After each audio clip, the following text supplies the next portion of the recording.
સૌરાષ્ટ્રની ધરતીનું સૌથી મોટામાં મોટું ધામ કહેવાય કે એક બહુ જ પાવરફુલ મંત્ર છે કે જેને હું પોતે પણ બોલું છું. ઓમ નમો હનુમંતે ભય ભંજનાય સુખ કુરુ ફટ સ્વાહા. આનો શું મહાત્મ છે? સાળંગપુરની અંદર જે હનુમાનજી મહારાજ છે ખૂબ પ્રતાપી છે. ગોપાળાનંદ સ્વામીએ બહુ જ કરુણા કરીને હનુમાનજી મહારાજની સ્થાપના કરી છે. પછી અત્યારે તમે એક સૂત્ર સમાજની અંદર સ્પ્રેડ કરવા માગો છો, જે આપણે વાત થઈ હતી એ પ્રમાણે, કે દાદા કહે છે તું પ્રયાસ કર, હું તારી સાથે છું, તું એક ડગલું ભર, હું તારી આગળ 100 ડગલા ભરીશ. યુગ છે અત્યારના જે લોકો છે એ લોકો ભક્તિમય તો છે, ઘણી બધી ભક્તિ કરે છે અને ઘણા બધા ભગવાનને પૂજે છે, બધા પોતપોતાના અલગ અલગ ધર્મ પ્રમાણે, ઈષ્ટદેવ પ્રમાણે પૂજતા હોય, છતાં પણ દુઃખી કેમ હોય? હનુમાન ચાલીસાની રચના કઈ રીતે થઈ? હનુમાન ચાલીસાની રચના તમે જે કીધું ને, દુઃખ, દરિદ્ર, કષ્ટ અને રોગ, નાસે રોગ હરે સબ પીરા, જપત નિરંતર હનુમંત બીરા, સંકટ સે હનુમાન છોડાવે, મન ક્રમ વચન ધ્યાન જો લાવે. ગોપાળાનંદ સ્વામીએ જ્યારે મૂર્તિની પ્રતિષ્ઠા કરી, એક જે ક્ષણ છે, એક ક્ષણની જે કલ્પના જો તમે કરો ને તો તમારા રૂવાડા ઊભા થઈ જાય. ત્યારે ગોપાળાનંદ સ્વામી કીધું, તમે જો થોડાક ખમી ગયા હોત ને તો મારા કળયુગમાં દેવને બોલતો કરવો હતો. એક મંગળવારે તો દાદાનો જન્મ થયો હતો. મંગલ ભવન મંગલહારી રહસુ દશરથ અજર બિહારી. મંગળવારે દાદાનો જન્મ થયો, મંગળવારે શ્રી રામનો જન્મ થયો, મંગળવારે શ્રી રામ અને હનુમાનનું પ્રથમ મિલન થયું, અને મંગળવારે શ્રી રામ અને સીતાના લગ્ન થયા. એટલે મંગળવાર મંગળ છે. મારું પોતાનું ઉદાહરણ કહું છું, દાદાએ એવી કપરી પરિસ્થિતિમાંથી મને બહાર કાઢ્યો છે જે મને કોઈ નથી કાઢી શક્યું. કે મનોજવમ મારુત તુલ્ય વેગમ, જીતેન્દ્રિયમ બુદ્ધિમતામ વરિષ્ઠમ, વાતાત્મજમ વાનર મુખ્યમ, શ્રી રામદૂતમ શરણમ પ્રબધ્યે. આ ઓળખ, મને જે આ ઓળખ છે ને, પૂજ્ય હરિપ્રકાશ સ્વામીએ આપી છે. આ મંદિરમાં એક છોકરો સેવામ છે, તમને ખબર હોય તો એનું નામ ભાર્ગવ કરીને છોકરો છે. હે દાદા દાદા આજ કહે સૌના મુખે એક જ નામ, સ્વામી ગોપાળાનંદજીએ સ્થાપ્યા કષ્ટભંજન દેવ સુખના ધામ. અનેક કામ કરીને આપ્યું ભક્તજનોને સુખ સબજામ, હરિપ્રકાશ સ્વામીએ સજાવ્યું નવલું સાળંગપુર આ ધામ.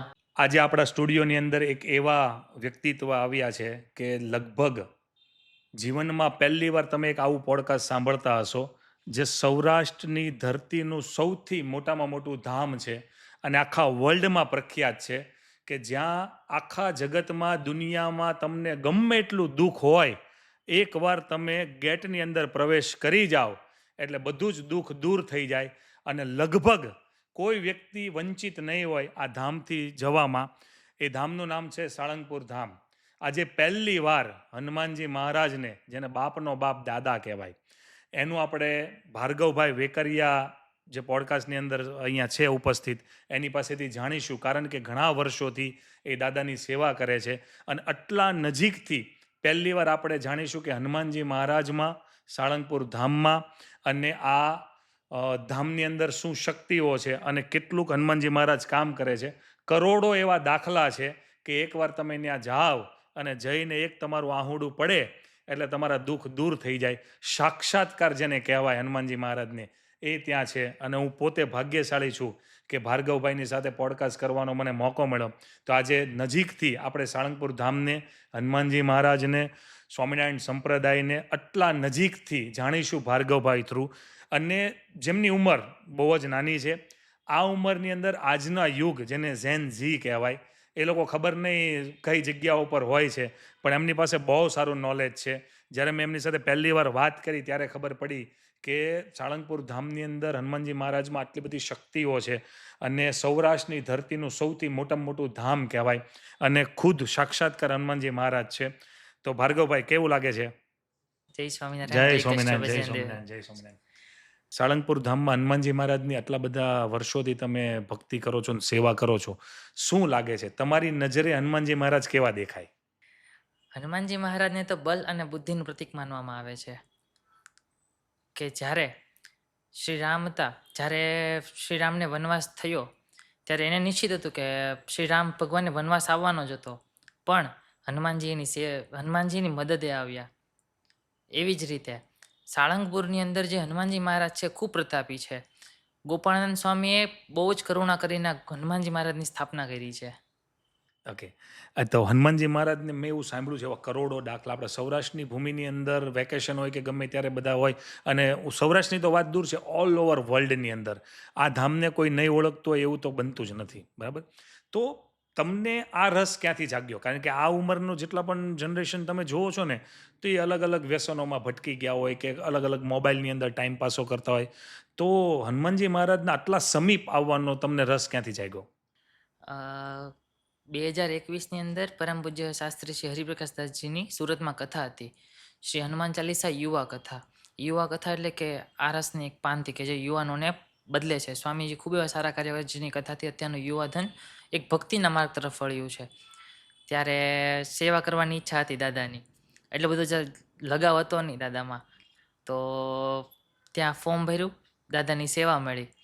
ત્યારે રોજ રોજ જે સ્વામીના જે હનુમાન ચરિત્ર કીધા એમાં રસ જાગ્યો, અને ધીમે ધીમે દાદા સાથે જોડાયો, અને ત્યારથી એક દાદા તરફ એક આકર્ષણ વધ્યું, અને એક રોલ મોડલ તરીકે મેં દાદાને બનાવ્યા. યસ, 100%ની વાત છે. પછી અત્યારે તમે એક સૂત્ર સમાજની અંદર સ્પ્રેડ કરવા માગો છો, જે આપણે વાત થઈ હતી એ પ્રમાણે, કે એક કદમ દાદા કી ઓર. એક કદમ દાદા કી ઓર, તો એનું શું મંતવ્ય છે તમારું, કે શા માટે એમ? કે એક કદમ દાદા કી ઓર, કે આજનું જે યુવાધન છે ને એ વ્યસન તરફ દોડે છે, કે એ જે યુવા વર્ગ વ્યસન તરફ દોડે છે ને ત્યાં નહીં, પણ એક ભક્તિના માર્ગ તરફ દોડવું જોઈએ. ટોટલી યંગ જનરેશન બદલાશે. આ સૂત્ર મેં એક જે બહાર પાડવા માંગુ છું, કે એક કદમ તમે એક કદમ દાદા પાસે ભરો, દાદા 100 ડગલા તમારી પાસે આગળ ભરશે. કારણ કે અત્યારે લોકોને કેવું સાયન્સ ઉપર વધારે માને છે, પણ મારું એવું કેવું છે, તમે દાદા તરફ એકવાર માનો. દાદા કહે છે તું પ્રયાસ કર, હું તારી સાથે છું, તું એક ડગલું ભર, હું તારી આગળ 100 ડગલા ભરીશ. અને અત્યારના જે યુવાન વર્ગ છે એને અત્યારે કોની જરૂર છે? પૈસા છે પણ સુખ નથી, અંતરનું સુખ નથી એની પાસે. તો દાદા એમ કહે છે હું તમારી સાથે ઊભો છું, તમારી સાથે ચાલીશ, બસ તમે એક કદમ ભરો. મેં એવા ઘણા બધા દાખલાઓ જોયા છે સાળંગપુર ધામની અંદર, કે લોકો એને એક રીતે પહેલાં એ રીતે જોતા, કે કંઈક વળગાટ હોય કે કંઈક એવું હોય તો ત્યાં આવે ને ત્યાં સ્વામીજી છે તો સાક્ષાત્કાર હનુમાનજી મહારાજ છે, તો એમના ઘણા બધા દુઃખો દૂર થઈ જાય છે. તો લોકો પહેલાં આ રીતે જ આવતા હતા કે ભાઈ વળગાટ હોય ને તો જ તે ત્યાં જવાનું છે એમ. અત્યારે તો ઘણું બધું આટલું બધું મહત્ત્વ છે ધામનું. તો એ ધામની અંદર તમે તો હનુમાનજી મહારાજને એકદમ નજીકથી, કારણ કે મેં ઇન્સ્ટાગ્રામની અંદર તમારા વિડીયો જોયા છે, તો હનુમાનજી મહારાજને એકદમ નજીકથી એમની સેવા પૂજા અર્ચના કરતા હો, તો કેવું ફીલ થાય, કેવી ઉર્જા મળે તમને? સેવા તો મારા પૂજ્ય સ્વામીજી કરે છે, પણ અમને જે ભક્તિ કરવાનો મોકો મળે છે, દાદા આગળ રહેવાનો મોકો, દાદાના સમક્ષ, કે જ્યારે દાદાનું રાજોપચાર પૂજન થતું હોય ને ત્યારે ઘણા અમારા સંતો, ત્યાં સંતો જે છે સારંગપુરમાં, તે અલગ અલગ વસ્ત્રોથી, અલગ અલગ સંગીતકારથી દાદાને રીઝવતા હોય છે.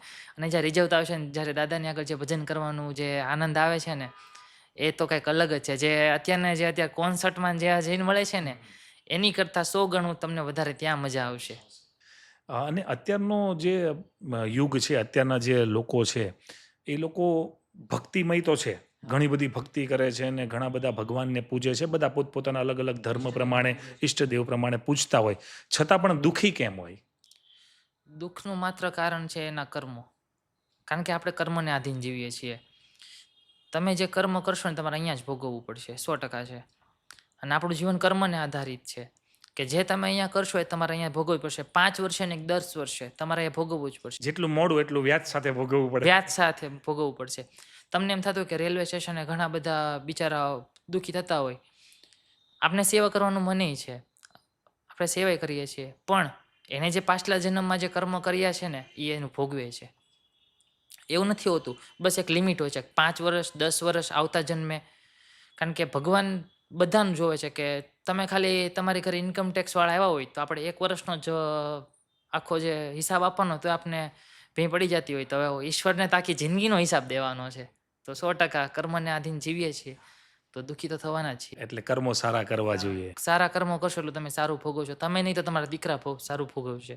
પછી અત્યારના સમયની અંદર લોકો જ્યારે કોઈકનું ખરાબ કરતા હોય કે કોઈકનું ખરાબ ઈચ્છતા હોય, મનથી વિચારોથી ને ખરાબ કરતા હોય, ત્યારે એને એક એવું હોય હોપ કે મને કોણ જોઈ રહ્યું છે, મને તો કોઈ જોતું નથી એટલે હું ખરાબ કાર્યો કરું, કોઈકને દુઃખી કરું, કોઈકના પૈસા લઈ લઉં પછી ન આપું, કોઈકને એવું ખરાબ કાર્ય કરું. તો એ જે પાપ કરે છે તો એને એવું લાગે છે કે કોઈ જોતું નથી, કોઈક કાળી રાતે કરે, કોઈક દિવસે કરે, બરાબર. પણ એ એમ કેમ ભૂલી જાય છે કે ભગવાન તો બધું જોવે છે. સાક્ષાત્કાર સૂર્યદેવ છે એ તો બધું જોતા હોય, અને હનુમાનજી મહારાજ છે એ તો સાક્ષાત્કાર છે, તો ભગવાન બધું જોવે છે છતાં પણ લોકો કેમ આવા પાપ કરે છે. અમારે સ્વામી કથામાં કહે છે ઘણીવાર, કોઈનું સારું ન થાય ને તો કાંઈ નહીં, પણ ક્યારે કોઈનું ખોટું નહીં કરતા. કુદરતનો નિયમ છે.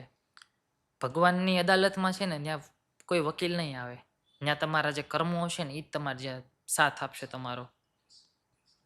કોઈનું સારું નથી થતું, કાંઈ વાંધો નહીં, કોઈનું ખરાબ ન ઈચ્છો તમે. ભાર્ગવભાઈ, આટલા બધા ભક્તિમય છો ને તમે, હનુમાનજી મહારાજના આટલા સમીપ છો, એટલે એક સવાલ તમને પૂછવો હતો, છે થોડોક અઘરો પણ તોય પૂછું, તમે એને જવાબ આપી શકો છો કે નહીં એ પ્રમાણે. કોઈ પણ માણસનો વિરોધ ક્યારે થાય? વિરોધ ત્યારે જ થાય છે જ્યારે આપણે ભગવાન આપને આગળ લઈ જવા માગતા હોય. જ્યારે ભગવાન આપને સક્ષમ બનાવવા માગે છે ને ત્યારે દુનિયા વિરોધ કરશે તમારો, અને એ વિરોધ ભગવાન જ કરાવશે. તમને બધી બાજુથી દુઃખ આપશે, તમને એકલા કરશે. પણ જો આ એકલાપણામાં તમે ટકી ગયા એટલે તમે પરીક્ષામાં પાસ. હવે ભગવાનને તમને કંઈક આપવું છે, જો તમને આમ ન આપી દે તમને એની કદર નથી થવાની. એટલે એ આપણી પરીક્ષા જ લેતા હોય, પહેલા મજબૂત બનાવે આપણને. તમે એને લાયક છો, તમને લાયક બનાવશે પહેલાં, તમને બધી બાજુથી એકલા કરાવશે, બધાનો વિરોધ કરાવશે, અને પછી ભગવાન તમને આપશે. ત્યારે તમને કદર થશે કે નહીં, મેં એટલું પુરુષાર્થ કર્યું ત્યારે મને મળ્યું. અને ત્યારે તમને ભગવાનનો એક દિવ્યતા અનુભવ હશે કે નહીં, મેં મારા પ્રભુ તરફ જે ઉપાસના રાખી ત્યારે મને આ મળ્યું છે. અને જ્યારે ભગવાન વિરોધ કરાવે ને બધી બાજુ તમને દુઃખે આપશે, અને ત્યારે એ જે સમય છે એમાં તમે ટકી ગયા એટલે તમારો બેડો પાર. ભાર્ગવભાઈ, જ્યારે હું નાનો હતો ને ત્યારે શબ્દોમાં હું 12 વર્ષ સુધી તોતડું બોલતો હતો, સરખું નહોતો બોલી શકતો. અમારા એક રિલેટિવ છે ને એને એવું કીધું હતું કે આમને છે ને રોજ હનુમાન ચાલીસા વચાવો, મારા પેરેન્ટ્સને. એટલે હકીકત એવું બન્યું કે રોજ સવારમાં હું હનુમાન ચાલીસા વાંચું, રોજ સવારમાં હું હનુમાન ચાલીસા વાંચું. અત્યારે તો ઓલમોસ્ટ બધાને મોઢે આવડતી હોય છે. તો મારું જે શબ્દો હતા ને એ સરખી રીતે વળવા માંડ્યા. એટલે હનુમાન ચાલીસાની અંદર એવી તાકાત છે કે જે કદાચ તોતડું બોલતો હોય ને તો એ સરખું બોલાઈ જાય, બરાબર. તો તમારી મુજબ, મત મુજબ હનુમાન ચાલીસાની રચના કઈ રીતે થઈ? હનુમાન ચાલીસાની રચના તુલસીદાસજી હતા ને 130-132 વર્ષ જીવ્યા હતા ત્યારે અને જે તુલસીદાસજી હતા ને શ્રી પ્રભુ રાઘવના એમને સાક્ષાત્કાર થયો હતો. તો ત્યારે એક સમય હતો, ત્યારે એકવાર દિલ્હીથી કાશી જઈ રહ્યા હતા. તો કાશી જઈ રહ્યા હતા ને તો વચ્ચે રસ્તામાં એક સ્ત્રી મળે છે એને, જે ખોળો પાથરીને બેસે છે. ત્યારે તુલસીદાસજી એમની પાસે જાય છે અને એની પાસે જઈને એને આશીર્વાદ આપે છે માથે હાથ રાખીને કે અખંડ સૌભાગ્યવતી ભવ. ત્યારે સ્ત્રી એમ કહે છે કે તમે આશીર્વાદ પાછા લઈ લો એમ. તો તુલસીદાસજી એમ કહે છે કે કેમ, શું થયું છે? ત્યારે કહે છે કે મારો જે પતિ છે જે થોડા સમય પહેલાં જ મૃત્યુ પામ્યો છે. તો તુલસીદાસજી એમ કહે છે કે મારા વચનો ક્યારે ખોટા પડે નહીં, સાચા જ પડે. તો પેલી સ્ત્રી એમ કહે ચાલો મારી સાથે, હું તમને મારા જે પતિ મૃત્યુ પામે છે ત્યાં હું તમને લઈ જાઉં. તો જ્યારે એ ત્યાં જાય છે ને ત્યારે તુલસીદાસજી જોવે છે કે ચારે બાજુ શવની ફરતા લોકો બેઠા છે ને પેલી શવને નમન જે નનામી છે ને તૈયાર કરેલી છે. તો ત્યારે તુલસીદાસજી એમ કહે છે કે બધા પ્રભુ શ્રી રામની ધૂન કરો. તો થોડી વાર ધૂન ચાલી, તો ત્યારે જેવી ધૂન શરૂ થઈ 5-10 મિનિટ થઈ તો પેલો વ્યક્તિ જે મૃત્યુ પામ્યો છે તે બગાસું ખાઈને ઊભો થાય છે અને શ્રી રામનું નામ લઈને આગળ વધે છે. થોડા દિવસ જાય છે ત્યારે આ વાત દિલ્હીના રાજા અકબર શહેનશાહને ખબર પડે છે. અને એમના એક મંત્રી હતા તોડલમલ, અને બીજા એક મંત્રી હતા રહેમલ ખાન, જે મુસ્લિમ હતા અને શ્રી કૃષ્ણના ઉપાસક હતા. તો ત્યારે અકબર શહેનશાહે કીધું કે આ જે મંત્રીઓ હતા રહેમલ ખાન, તેમણે અકબર શહેનશાહને કીધું કે હમારે ગાँव में कैसा फकीर है जो मुर्दे को जिंदा करता है. તો અકબર તો રાજા, એને જાણવાની ઈચ્છા થઈ કે આવું તો કોણ છે મારા રાજ્યમાં. તો એણે એના જે રહેમલ ખાન ને તોડલમલ હતા ને એના આજ્ઞા આપી કે તમે જાઓ અને એને અહીંયા લઈ આવો એમ, અહીંયા લઈ આવો. તો જ્યારે રહેમલ ખાન અને તોડલમલ જ્યારે તુલસીદાસજીને લેવા જાય છે ને, અને તુલસીદાસજી હતા ને સ્વાભિમાની હતા, શ્રી રામના ઉપાસક અને પોતે સ્વાભિમાની ને સમર્થ સંત હતા.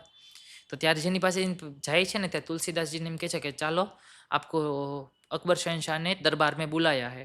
ત્યારે તુલસીદાસજી એમ કીધું કે हमारा दरबार तो रोज लगता है ठाकुर के द्वार में, हम तो रोज वहाँ बैठते हैं, हम वहाँ नहीं आएंगे. અને આ વાત જાય છે રાજાના દરબાર પાસે. તોડલમલ અને રહેમલ ખાન અકબર શહેનશાહને કહે છે કે તુલસીદાસજીએ તો ના પાડી. એટલે અકબર શહેનશાહે પાછો હુકમ આપ્યો કે તમે એને બાંધીને લઈ આવો. જ્યારે રહેમલ ખાન તોડલમલ જ્યારે તુલસીદાસજીને લેવા જાય છે તો એમ કહે છે કે તે જ્યારે એને બાંધીને દરબારમાં હાજર કરે છે ત્યારે તુલસીદાસજી અકબર શહેનશાહને કહે છે કે મુझे यहाँ क्यों बुलाया है. ત્યારે અકબર શહેનશાહ કહે છે કે मैंने सुना है आप मुर्दे को जिंदा करते हो, मुझे भी कुछ चमत्कार दिखाइए એમ. અને તુલસીદાસજી કોઈ તાંત્રિક નહોતા કે કોઈ જાદુગર નહોતા, એ તો માત્ર એક રામના ઉપાસક હતા. ત્યારે તુલસીદાસજીએ ના પાડી દીધી. એટલે રાજા તો ધણી કહેવાય, અકબર શહેનશાહ દિલ્હીનો ધણી, એટલે એને અપમાનજનક લાગ્યું. એટલે એણે એમ કીધું, આદેશ આપ્યો કે હવે આ તુલસીદાસજીને તમે જેલમાં બંધ કરી દો. ત્યારે ફતેહપુર સિકરીની જેલમાં તુલસીદાસજીને મૂકવામાં આવ્યા. કે જેનો ગુરુ હનુમાન હોય, જેનો સમર્થ બાપ રઘુવીર રામ હોય, અને જ્યારે આ તુલસીદાસજી આજે જેલમાં હતા ત્યારે જે અંતરથી જે ચોપાઈઓ નીકળી, આજે 40 ચોપાઈઓ છે, ત્યારે હનુમાન ચાલીસાની ઉદ્ભવ ત્યાં થઈ અને ત્યારે તુલસીદાસજી આને હનુમાન ચાલીસાનું નામ આપ્યું. ઓકે. આની અંદર જેલની અંદર ફતેહપુર સિકરીની અંદર હનુમાન ચાલીસાની ઉદ્ભવતા થઈ. ભાર્ગવભાઈ, દુઃખ, દારિદ્ર, રોગ અને કષ્ટ આ બધું જ હરનારો આ બાપ જેને હનુમાનજી મહારાજ કહેવાય, એમની જે હનુમાન ચાલીસા છે એની અંદર તો એવું શું છે કે જેને વાંચવાથી આ બધા જ કષ્ટો નષ્ટ થઈ જાય? 100 હનુમાન ચાલીસાનો પાઠ કરો ને ત્યારે 1 હનુમાન ચાલીસાનું ફળ મળે. પણ કિષ્કિંધાકાંડની આ ચોપાઈ વાંચ્યા બાદ તમે હનુમાન ચાલીસાનો પાઠ કરશો ને તો 108 હનુમાન ચાલીસાનું ફળ મળશે. અને એ ચોપાઈ છે કે કહે રીચપતિ સુનો હનુમાના કાચુપ સાધી રહેવું બલવાના પવન તનય બલ પવન સમાના બુદ્ધિ વિવેક વિજ્ઞાન નિધાના કોન સો કાજ કઠિન જગમાહી જો નહીં હોય તાત તું પાહી. કે હે હનુમાનજી મહારાજ, કયું એવું કામ છે જે તારાથી ન થાય? કે હાજરા હાજુર કળિયુગની અંદર હાજરા હાજુર દેવ પૂજાતો હોય તો તું છે. કોઈ અસાધ્યમાં અસાધ્ય રોગથી પીડાતું હોય, અશક્ય રોગ હોય કે જે મટી શકતો નથી, પણ હનુમાન આ જે છે જે કહે રીચપતિ સુનો હનુમાના, આ વાંચ્યા બાદ હનુમાન ચાલીસાની આ પંક્તિ વાંચવાની કે નાસે રોગ હરે સબ પીરા ચપત નિરંતર હનુમંત બીરા સંકટ સે હનુમાન છોડાવે મનક્રમ વચન ધ્યાન જો લાવે. અને આ વાંચ્યા બાદ દાદા આગળ તમારું જે રોગ છે, કોઈ પણ અસાધ્ય છે, કોઈ દુવિધા છે, કોઈ દરિદ્રતાપણું છે, આ મૂક્યા બાદ દાદો અસાધ્યમાં અસાધ્ય રોગ મટાડશે. પણ હૈયાથી હામ હોય ને તો તમે જે કીધું ને દુઃખ, દરિદ્ર, કષ્ટ અને રોગ, પણ આ ચોપાઈ વાંચ્યા બાદ કોઈ પણ એવી દુવિધા છે નહીં કે રહી જાય. કોઈ પણ તમારું જે કોઈ પણ ઈચ્છા હોય તમારી, એ માત્ર દાદા આગળ રજૂ કરવાની છે અને આ ચોપાઈનું વાંચન કરવાનું છે અને થઈ જાય 100%. આ સાક્ષાત્કાર દેવ છે એટલે થવાનું, પણ હૃદયથી માગેલી ઈચ્છાઓ. પછી ત્યાં દાદા પાસે જેને એમ કે 2 કરોડ રૂપિયા આપો દે એમનો આપે. ભાર્ગવભાઈ, હવે આપણે એવું જાણવા માગીશું કે એક બહુ જ પાવરફુલ મંત્ર છે કે જેને હું પોતે પણ બોલું છું. ઓમ નમો હનુમંતે ભય ભંજનાય સુખ કુરુ ફટ સ્વાહા. આનો શું મહત્તમ છે? આ જે મંત્ર છે એ રામાયણ વખતે આ મંત્ર ચાલ્યો આવેલો છે કે ઓમ નમો હનુમંતે ભય ભંજનાય, કે હે હનુમાનજી મહારાજ, અમે તમારી પૂજા કરીએ છીએ, તમારી અર્ચના કરીએ છીએ. ઓમ નમો હનુમંતે ભય ભંજનાય સુખમ કુરુમ ફટ સ્વાહા, કે અમારા દુઃખ બધા તમે હરી લ્યો અને અમને સુખ આપો. કે ઓમ નમો હનુમંતે ભય ભંજનાય સુખમ કુરુમ ફટ સ્વાહા, કે હે હનુમાનજી મારા બધા કષ્ટો હરી લ્યો અને અમને સુખ આપો અને તમારા શરણે અમને આપો, શરણાગત તમારો અમને આપો. ભાર્ગવભાઈ, આજનો યુવાન છે એ સનાતન ધર્મ ઉપર વધારે માનવા લાગ્યો છે. જેમ કે આપણી સૌરાષ્ટ્રની કાઠિયાવાડની ભૂમિ હોય કે આખા ભારતની અંદર એવું કંઈ પણ સનાતન ધર્મને લઈને ડાયરાઓ થતા હોય છે કે કથાઓ થતી હોય છે, સપ્તાહો થતી હોય છે. પછી અહીંયા હનુમાન ચાલીસા, આપણા સુરતની અંદર બહુ મોટો હનુમાન ચાલીસાનો પાઠ થયો હતો. તો આ બધી વસ્તુઓની અંદર આજનો જે યુવાન વળી રહ્યો છે, તો સનાતન ધર્મને આટલું બધું લાખો કરોડો લોકો બેસીને સાંભળે, તો એના વિશે શું કહેવું છે તમારું? કે આ જે રામકથા છે, ભાગવત કથા છે અને આ જે હનુમાન ચાલીસા યુવા કથા છે, આ બધું એક શાસ્ત્રો મુજબ ચાલતું આવ્યું છે, જે પરંપરામાં ચાલતું આવ્યું છે. રામકથા છે, રામાયણ છે, મહાભારત, ગીતા છે, એ બધું ચાલતું આવ્યું છે. અને આજનો યુવાન છે ને, એની પાસે એક આસ્થા છે. એની પાસે અત્યારના લોકો પાસે પૈસા હશે પણ શાંતિ નહીં હોય. લાખો કરોડો લોકો આ તરફ જે વળી રહ્યા છે એનું કારણ માત્ર એટલું છે કે ભગવાનની આસ્થા. હવે ઉદાહરણ તરીકે લો કે જે આપણે શ્રી હનુમાન ચાલીસા યુવા કથા સુરતમાં યોજાઈ હતી, તો જે 31st સ્વામી જે ઉજવણી કરી છે ને, કહેવાય નહીં કે 5 થી 10 લાખ પબ્લિક ત્યાં ભેગું થયું છે, ફરતા રોડ પેક થઈ ગયા, ટ્રાફિક જામ, એટલું લોકો શું કામ આવ્યા? આધ્યાત્મિક સાથેની દિવ્યતા જોવા મળી. અને જે લોકો એટલા ટાઈમમાં ત્યાં આવ્યા, 5-6 લાખ સમજો તમે, તો એટલા લોકોને તમે 5 થી 6 કલાક તમે ગણો, તો એ કલાક એટલા લોકો ક્યાંય બાંધ્યા નથી, ક્યાંય બોલ્યા નથી, ઝઘડ્યા નથી, કોઈને મન નથી દુભાયું, કોઈનું કંઈ કર્યું નથી, કોઈને દુઃખ નથી થયું. માત્ર અત્યારે એ જે 5 થી 6 લાખ લોકો એની એટલી કલાકોએ માત્ર એને પ્રભુનું ભજન કર્યું. આ એક આપણે સનાતન ધર્મમાં જીવંત રહ્યું છે. ભાર્ગવભાઈ, આજે આપણે હનુમાનજી મહારાજને તાકાત અને એનર્જીના સ્વરૂપે પૂજીએ છીએ. તો જે રામાયણ થઈ એની પહેલા લોકો કોને પૂછતા હતા આ રીતે તાકાત અને એનર્જી માટે? રામાયણ પહેલા લોકો પવનદેવને પૂછતા હતા કે એક શક્તિ માટે. અને જે છે ને એક શ્લોક છે સરસ મજાનો કે ચારો જ ઉપર તાપ તુમારા હૈ પ્રસિદ્ધ જગત ઉજિયારા. હનુમાનજી છે ને ચારે યુગમાં વ્યાપેલા છે, પણ સત્યયુગ, દ્વાપરયુગ, ત્રેતાયુગ અને કળયુગ જે ત્યાં ચાલી રહ્યો છે. જ્યારે સતયુગ હતો ને ત્યારે હનુમાનજી એક પ્રાણ શક્તિ રૂપે હતા, જે મેં તમને કીધું પવનદેવની પૂજા કરતા હતા. ત્રેતાયુગ આવ્યો, શ્રી રામનો યુગ, ત્યારે હનુમાનજી એક માનવ રૂપે આવ્યા, વાનર રૂપે આવ્યા હતા. અને ત્યારબાદ દ્વાપરયુગમાં ભીમની મદદે આવ્યા હતા. અને અત્યારે કળયુગમાં હનુમાનજી ચિરંજીવી છે, કે કહેવાય ને કે સમરે હાજર દેવ, એ અત્યારે કળયુગમાં હાજર દેવ છે. તો બધા લોકો એમ કહે છે કે હનુમાનજી મહારાજ છે એ તો અમર છે, ને હનુમાનજી મહારાજ છે એ સાક્ષાત્કાર છે, કળયુગમાં પણ છે, તે કોઈને દેખાતા કેમ નથી? એ તો 150 વર્ષથી કોઈ સાધુ સંત પૂજા કરતો હોય ને એને ન દેખાય. અને આપણી તો હું તેમ કહું, મારી કોઈ ક્ષમતા જ નથી આપણી કે દાદાને ખમી શકીએ. દાદા કોણ છે? એનું સ્વરૂપ, દિવ્યતા, એનું તેજ આપણાથી કોઈથી ખમી શકાય નહીં. અને આપણે તો સમજો ને કે સત્ય બધા સારી રીતે તો બધા એવા સાત્વિક છે જ નહીં કે કોઈ પાપ ન કર્યા હોય, આ તે સર્વ સંપન્ન એવું તો હોય જ નહીં. એટલે આપણે તો જોઈ ન શકીએ એની જેવું છે. હા, જોઈ શકો, પણ દિલથી તમે દાદાને પ્રાર્થના કરો.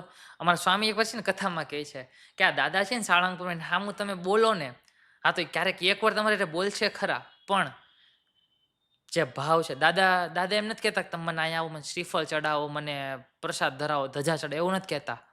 બસ એક તમારું દિલ સાફ કરીને એક દાદા પાસે આવો, વાતો કરે. હા 100% દાદા તમારી જોડે વાતો કરશે. શ્રદ્ધા હોય. શ્રદ્ધા. ભાર્ગવભાઈ, હનુમાન ચાલીસાની અંદર એક શ્લોક છે કે ભૂત પિશાચ નિકટ નહીં આવે, મહાબીર જબ નામ સુનાવે. તો શું હનુમાન ચાલીસાની આ જે પંક્તિ છે એ વાંચવાથી ભૂત પિશાચ નિકટ નથી આવતા, એ ખરું છે? 100%. જે તુલસીદાસજી હતા ને એ એક તો સમર્થ હતા. મેં તમને અગાઉ વાત કરી કે એને મુર્દું હતું એને જીવતું કર્યું. તો એણે લખ્યું છે કે ભૂત પિશાચ નિકટ નહીં આવે, મહાબીર જબ નામ સુનાવે. તો હવે જેને 100% શ્રદ્ધા છે અને હનુમાનજીનું નામ જે ભાવથી લે છે એની પાસે ભૂત પિશાચ આવી શકતા નથી. પણ અત્યારે કેવું થયું કે જેટલા લોકો સાયન્સને માને છે ને એ લોકો શું કહે કે ભૂત જેવું કાંઈ નથી, આ નથી, તે નથી. પણ જેને મહાપુરુષના વચનમાં શ્રદ્ધા છે, વિશ્વાસ છે, એને સ્વીકારવા રહ્યું. ભાર્ગવભાઈ, આજનો જે માણસ છે ને એ જ્યારે પણ મંદિરે જાય ને તો મસ્ત કપડાં, ઘડિયાળ ને એકદમ નવા કપડાં પહેરીને જાય દર્શન કરવા માટે ભગવાનના. પણ અંદરથી મેલ હોય, અંદરથી માણસ મેલો હોય અને પછી ભગવાનને હાથ જોડીને ગમે એટલી પ્રાર્થનાઓ કરે, તો એ શું કામનું? જ્યારે મંદિરની અંદર ભગવાન એ નથી જોતા કે તમે શું પહેર્યું છે. ભગવાન શું જોશે કે તમારું મન કેટલું છે, તમે શું લઈને આવ્યા છો અંદર. જ્યારે આપણે ભગવાન પાસે લોકો, તમે વાત કરી કે મોંઘી ઘડિયાળો કપડાં પહેરીને જાય છે, તો એની અંદર મેલ હોય તો શું કરવાનું? એ કંઈ કામનું નથી, એ પ્રાર્થના પહોંચવાની જ નથી. અને અત્યારનો માણસ છે ને કે અહંકારમાં ફરે છે કે મારે છે ને કોઈની જરૂર નથી. પણ એ માણસ એ બોલે છે છતાં એને ખબર નથી કે મારે કોઈની જરૂર નથી. જ્યારે એને જન્મ લેવો છે એને મા અને બાપની બેની જરૂર પડે છે, અને મરતી વખતે 4 ખંભાની જરૂર પડે છે. તો એમ અત્યારનો માણસ એમ અહંકારમાં ફરે છે કે મારે કોઈની જરૂર નથી. એ બોલે છે છતાં મારે કે મારે કોઈની જરૂર નથી. પણ ભાઈ, તું જે થકી આવ્યો છો, જે કર્મ કરશો. અને અત્યારે તો એક મંદિરની બહાર છે ને એક બોર્ડ હોવું જોઈએ કે તમારા કપડાં ખરાબ હશે ને, મેલા હશે ને તો હાલશે, પણ તમારું મન છે ને, મન મેલું હશે ને તે બહાર મૂકીને અંદર આવજો. Yes, definitely. બહુ સરસ વાત કરી. ભાર્ગવભાઈ, સાળંગપુર ધામની અંદર મને જ્યાં સુધી ખબર છે ત્યાં સુધી મારા પેરેન્ટ્સ, મારા વડવાઓ એવું કહેતા કે ગોપાળાનંદ સ્વામીએ જ્યારે મૂર્તિની પ્રતિષ્ઠા કરી એ જે ક્ષણ છે એક ક્ષણની જે કલ્પના જો તમે કરો ને તો તમારા રૂવાડા ઊભા થઈ જાય. શું એ વાત સત્ય છે? તો એ ક્ષણ વિશે તમે જણાવો. 100%. ઈ ક્ષણને જો યાદ કરીએ ને તો રૂવાડા 100% ઊભા થઈ જાય. કારણ કે એ વખતે ગોપાળન સ્વામીએ એ ત્રાટક કર્યું હતું. તમને વાત કરું આજથી 177 વર્ષ પહેલાંની. જ્યારે સાળંગપુર ગામ હતું ને ત્યારે ભગવાન સ્વામિનારાયણ વખતે એ સાળંગપુર ગામની અંદર વાઘા ખાચર હતા. તો એ ગામમાં છે ને કોઈ જાતું નહીં સાળંગપુરની અંદર, કે ત્યાં નકરો છે ને ભૂખમરો હતો અને માત્ર ગરીબાઈ ભૂખમરો દરિદ્રતા પણ એ બધું હતું અને દુકાળ પડ્યો હતો એ વર્ષે. તો એ વખતે સ્વામિનારાયણ સાધુ ત્યાં ગયા ને તો ત્યાંના લોકો એમ કીધું કે ભૂખડીના છે. સંતોને એમ કીધું તમે ભૂખડીના છો, એટલે સંતોએ પછી બીજી વાર ત્યાં ગયા નહીં.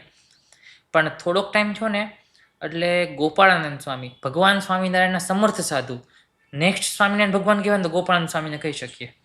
તો ગોપાળાનંદ સ્વામી બોટાદ ગામમાં પધાર્યા હતા. તો આ વાતની જાણ વાઘા ખાચરને થઈ.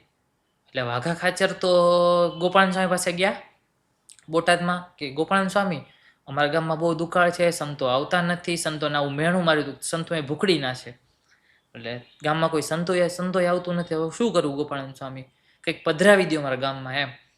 ગોપાળાનંદ સ્વામી કીધું કાંઈ વાંધો નહીં, ચાલો. તો ગોપાળાનંદ સ્વામી બધા સંતોને અને બધા દરબારોને બધાને લઈને સાળંગપુરમાં ગયા. તો આપણે ગામનું પાદર હોય ને સીમ, તો ગોપાળાનંદ સ્વામી ત્યાં પહોંચ્યા ને એટલે આ તમને ખબર પેલા ઓલા પાળિયા પધરાવે ને તો ગોપાળાનંદ સ્વામી કે આ પાળિયો કોનો છે? એમાં આજે હનુમાનજીની મૂર્તિ છે ને, આજે હનુમાનજી મૂર્તિ, આ પાળિયો હતો એક. તો ગોપાળાનંદ સ્વામી કે આ પાળિયો કોનો છે? વાઘા ખાચર કે આ તો મારા બાપુનો છે. તો એ કે અદાને દાદા બનાવી દઉં તો એ કે એનો મોક્ષે થઈ જાય ને લોકોનું સારું થાય. તો કે કાંઈ વાંધો નહીં, અને દરબારગઢ છે ત્યાં સાળંગપુરમાં દરબારગઢ છે. તો ગોપાળાનંદ સ્વામીએ કીધું કે આ જે પાળો છે ને તમે દરબારગઢમાં લઈ લો. તો જ્યારે પાળો દરબારગઢમાં આવ્યો ને તો કાનાકડીઓ, જેણે દાદાની આ મૂર્તિ બનાવી, તો કાનાકડિયાને એમ કીધું ગોપાળાનંદ સ્વામીએ કે આ રીતની તારે સરસ મજાની મૂર્તિ હનુમાનજી મહારાજની તૈયાર કરવાની છે, જે આખી દુનિયામાં ક્યાંય ન હોય ને એવી આપણે સાળંગપુરમાં પધરાવા છે. તો જ્યારે પધરાવાનું ને તો કાનો કડિયો તો મૂંઝાણો. કડિયો એટલે કેવું કે આપણે જે ઓલા મકાન ચણતા હોય ને ઠીક એ રીતે, તો કે મારથી તો થાય નહીં. ગોપાળાનંદ સ્વામી પાસે આવ્યા ને માથે હાથ મૂક્યો, અને તમે જે મૂર્તિ જોવો છો ને એ આખી ગોપાળાનંદ સ્વામી આખી ડ્રોઈંગ કરી. એ વખતે 170 વર્ષ ગોપાળાનંદ સ્વામી આખી ડ્રો કરી અને એને આપી કે આવી બનાવવાની, જે મારા આશીર્વાદ છે કે તું સરસ મજાની મૂર્તિ બનાવીશ. મૂર્તિનું કામ શરૂ થયું, થોડો સમય થયો, મૂર્તિ બનીને તૈયાર થઈ ગઈ અને પ્રતિષ્ઠાની તૈયારી આવી. જ્યારે પ્રતિષ્ઠાની તૈયારી આવી ને તો મૂર્તિ પહેલાં એમ કીધું કે ક્યાં પધરાવી? દરબારગઢમાં પધરાવી. દરબારગઢ તો માન મર્યાદા આબરૂવાળો, દરબારના સ્ત્રી ભક્તો બધા ત્યાં હોય, ત્યાં તો બધા આવજાન વધે, ત્યાં તો પધરાવાય નહીં. પછી એક ટેકરો હતો, ત્યાં આગળ કૂવો હતો, કે પછી નક્કી થયું કે આ કૂવાની આગળ આપણે હનુમાનજી મહારાજને પધરાવીએ. જ્યારે હનુમાનજી મહારાજ પધરાવાના થયા ત્યારે સંતો મૂંઝાણા કે હવે શું કરવું. ત્યારે ગોપાળાનંદ સ્વામીએ, ત્યારે ભગવાન સ્વામિનારાયણ આ ધામમાં હતા નહીં, એટલે ગોપાળાનંદ સ્વામીએ ગોવિંદ પ્રસાદ સ્વામીને સમાધિ કરાવી અને મહારાજને પૂછવા મોકલ્યા કે મહારાજ અહીંયા અમે શું પ્રતિષ્ઠા કરવી છે એમ. ત્યારે ભગવાન સ્વામિનારાયણે એમ કીધું કે તમે અહીંયા કષ્ટભંજન દેવ પધરાવો, જે આખા કળિયુગના જે બધા દુઃખ હશે એ આ કષ્ટભંજન દેવ દૂર કરશે, અને નામ કષ્ટભંજન આપજો. વાંધો નહીં. ગોવિંદ સ્વામી આવ્યા અને ગોપાળાનંદ સ્વામીને કીધું કે શ્રીજી મહારાજે નામ પણ આપી દીધું ને પધરાવાના છે. અને એ વખતે ગોપાળાનંદ સ્વામી અને બીજા સુખ સ્વામી અને કેશવ સ્વામી સુખ સ્વામી જ્યારે આરતી ઉતારતા હતા ને, તમે મને કીધું ખબર આ છડીનું, ત્યારે એ છડી ગોપાળાનંદ સ્વામીની છે. તો ગોપાળાનંદ સ્વામી છે ને જે છડી હતી ને હનુમાનજીની મૂર્તિ સામે, સંતો આરતી ઉતારે ને ગોપાળાનંદ સ્વામી સામે ઉભા, તો એ છડીને આમ ત્રાટક કર્યું ને ત્યારે આખી પૃથ્વી આખી ધ્રુજવા મળી, કડાકા ભડાકા થવા મળ્યા. અને જ્યારે હનુમાનજી પ્રાણ પૂરતા હતા તો આ સ્થિતિ ગોપાળાનંદ સ્વામી બીજા ગામના દરબારો ને ભક્તો બધા સાથે આવ્યા હતા. એ બધા જોવે અને બધા ડરી ગયા. અને જેવું ત્રાટક કર્યું ને મૂર્તિ આખી ધ્રુજવા મળી ને તો જે દાદા ખાચર, પૂજા બાપા, ધોલેરાના બધા હતા તો કે તમે આ જે આ મૂર્તિ ત્રાટક ધ્યાન ભંગ કરીને ગોપાળાનંદ સ્વામીનું. ત્યારે ગોપાળાનંદ સ્વામી કીધું તમે જો થોડાક ખમી ગયા હોત ને તો મારા કળયુગમાં દેવને બોલતો કરવો હતો. એ કે થોડાક તમે ખમી ગયા હોત ને તો મારે ધીરજ રાખી ગયા હોત ને તમારા દેવને બોલવા કરવા હતા. અને જેવું ગોપાળાનંદ સ્વામીની દ્રષ્ટિ ફેરી ને તો દાદા હસવા મળ્યા. હસવા મળે ને તો ગોપાલ સ્વામી કીધું આમનામ તમારે હસવાનું છે. તમારા દરબારની અંદર કોઈ પણ આવે, ગમે એવા ખરાબ કર્મ કર્યા હોય, પણ તમારે એને સુખ્યો કરવાનો છે. પ્રતિષ્ઠા થઈ ગઈ પછી જે વાઘા ખાચર હતા એને પૂછ્યું કે પ્રતિષ્ઠા તો થઈ ગઈ, હવે દાદાને ભોગ શેનો ધરાવો? ત્યારે ગોપાળન સ્વામી એમ કીધું કે અહીંયાથી કે સંતોને ભૂખડી ના કીધા હતા નહીં કે અહીંયા આપણે સુખડીનો પ્રસાદ કરવાનો છે. કે દાદા સુખડીનો પ્રસાદ એટલે કરવાનો છે કે દાદા બધાને સુખિયા કરશે, એટલે સુખડીનો પ્રસાદ. અત્યારે હાલમાં સુખડીનો થાળ થાય છે દાદાને. અને આ જે મૂર્તિ છે એમાં જે હસતા હનુમાનજી મહારાજ છે, આખા વર્લ્ડની અંદર એક જ એવી મૂર્તિ હશે કે હસતા હનુમાનજી મહારાજ. આખી દુનિયામાં જોઈ લે હનુમાનજીની ડેરી છે ને, ડેરીએ છે, શેરી નાકે નાકે હનુમાનજી મહારાજ હશે, પણ સાળંગપુર જેવા હનુમાનજી મહારાજ ક્યાંય નથી. પછી આ જે મૂર્તિ છે એ મૂર્તિની અંદર મેં ઘણું આની અંદર જોયું છે ને એનાલિસિસ કર્યું કે જે હનુમાનજી મહારાજના અહીંયા નીચે જે આ છે જે સ્ત્રી, તો એમનું શું છે તથ્ય? ઈ શનિદેવ છે. શનિદેવ છે ને, જે વખતે હનુમાન શ્રીરામ ત્યારે શનિદેવ ત્રાહિમામ થયા હતા, બધાને બહુ હેરાન કરતા હતા. ત્યારે હનુમાનજી ગયા, હનુમાનજી એને શનિદેવને ખબર પડી કે હનુમાનજી મહારાજ હવે આવે છે ને હવે મારો હવે નાશ થઈ જાય, અને શનિ તો એક ગ્રહ છે અને શક્તિશાળી ગ્રહ. તો હનુમાનજી મહારાજ ગયા ને ત્યારે શનિદેવ છુપાઈ ગયા અને સ્ત્રીનું રૂપ ધારણ કરી લીધું. સ્ત્રીનું રૂપ ધારણ કરીને ભાગવા માંડ્યા. ત્યારે હનુમાનજીના શરણે આવ્યા, અને હનુમાનજી મહારાજ તો બાળ બ્રહ્મચારી, એને એક એવું હતું કે કોઈ સ્ત્રીને ક્યાંય કરશે નહીં, કોઈને કાંઈ હેરાન કરશે નહીં. એટલે એ શરણમાં આવી ગયા અને શનિદેવ કહે કે મને માફ કરી દો, માફ કરી દો, મારી ભૂલ થઈ ગઈ છે. ત્યારે હનુમાનજી મહારાજે કીધું અને શનિદેવે વરદાન આપ્યું એને કે જે મારો ભગત હોય, હનુમાનજી મહારાજ કે જે મારો ભગત હોય, જે મારી પૂજા અર્ચના કરે એની સામું તારે નહીં જોવાનું. અને ત્યારે શનિદેવ વરદાન આપ્યું કે શનિવારના દિવસે, બધા વાર અલગ અલગ છે, સોમવાર સોમગ્રહ, મંગળ, બુધ, ગુરુ, શુક્ર, અલગ અલગ ગ્રહોના વાર છે. તો શનિદેવ કીધું કે આ શનિવાર છે ને મારો વાર છે, અને શનિવારના દિવસે જે તને તેલ અને સિંદૂર ચડાવશે તેને મારી પનોતી નહીં નડે. નકર શનિની જેને પનોતી નડે તેને 7 વર્ષની પનોતી બે ને ધનોત પનોત નીકળી જાય. પણ શનિવારે તેલ ને સિંદૂર ચડાવી હનુમાનજી મહારાજમાં તો એ પ્રકોપ ઓછો થાય શનિ મહારાજનો. હા, અને શનિજી એમ કીધું કે જે શનિવારના દિવસે જે તારું પૂજન અર્ચન કરશે, તેલ સિંદૂર ચડાવશે, તેને મારી પનોતી નહીં બેસે. હા, ગ્રેટ ગ્રેટ. ભાર્ગવભાઈ, મેં ઘણી વાર એવું જોયું છે કે સાળંગપુર મંદિરની અંદર જ્યારે દરબારમાં, દાદાના દરબારમાં લોકો આવે અને આરતી થતી હોય ત્યારે ઘણા લોકોને રડતા જોયા છે. તો એ જે આરતીના સમયે લોકો રડવા માંડે છે, તો એ શું કોઈ દાદાનો પરચો છે કે એ લોકોની ભક્તિ છે? હનુમાનજી મહારાજ મહાપ્રતાપી છે, કેવા સમર્થ છે કે બધાનું સાંભળે. નકર અત્યારે કોણ સાંભળે? આપણે સગાવાલાને તમે કહેવા છો ને, કોઈ સાંભળે છે નહીં. સુખમાં 100 સંગાથી, પણ દુઃખમાં કોઈ હારે નહીં. પણ દાદા કેવું વ્યક્તિત્વ છે, બધાનું સાંભળે, જેની જ્યાં ઉપાસના હોય ત્યાં. પણ બસ ખાલી એક મારા જેવા નાના ભગતની વાતમાં વિશ્વાસ રાખીને એક દાદા સામે તમે તમારું કોઈ પણ દુઃખ કહેજો, 100% મારા દાદા સાંભળશે. કિસી કી શ્રદ્ધા સાળંગપુર મેં ફેલ નહીં જાતી. એક સરસ મજાનું કીર્તન છે કે સાળંગપુરના હનુમાન વખણાય છે રે, સહુ ભાવેથી દુખડા સંભળાવે છે રે. કે સાળંગપુરના હનુમાન વખણાય છે અને એની આગળ લોકો એના દુખડાને દાદા આગળ રજૂ કરે છે. અને જ્યારે દુખડા રજૂ કરે છે ને ત્યારે દાદા એને ખૂબે ખૂબે સુખડા આપે છે. અને હનુમાન દાદા છે ને એ સાળંગપુરમાં કામ કરવા જ બેઠા છે.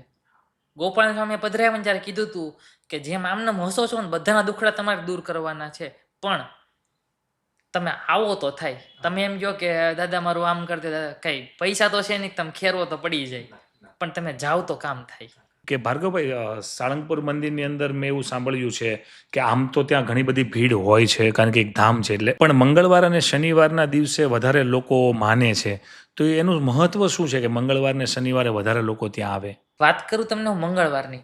મંગળવારે તો દાદાનો જન્મ થયો હતો. મંગલ ભવન મંગલહારી રવસુ દશરથ અજર બિહારી.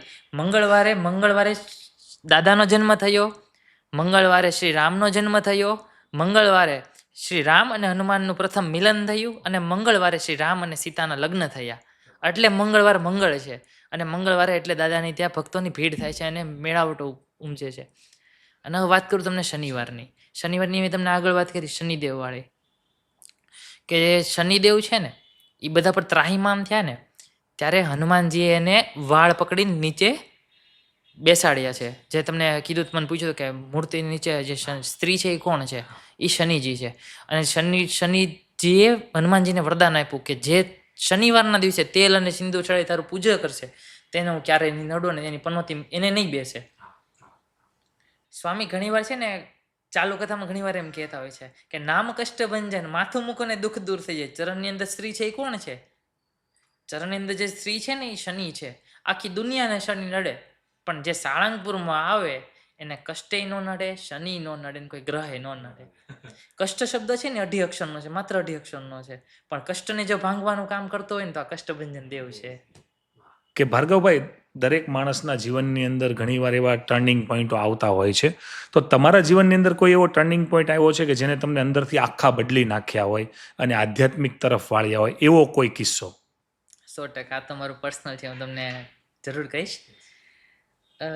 સત્સંગ, અમારા ઘરમાં સત્સંગ પહેલેથી, ભગવાન સ્વામિનારાયણનો સત્સંગ ખૂબ સારું એવું.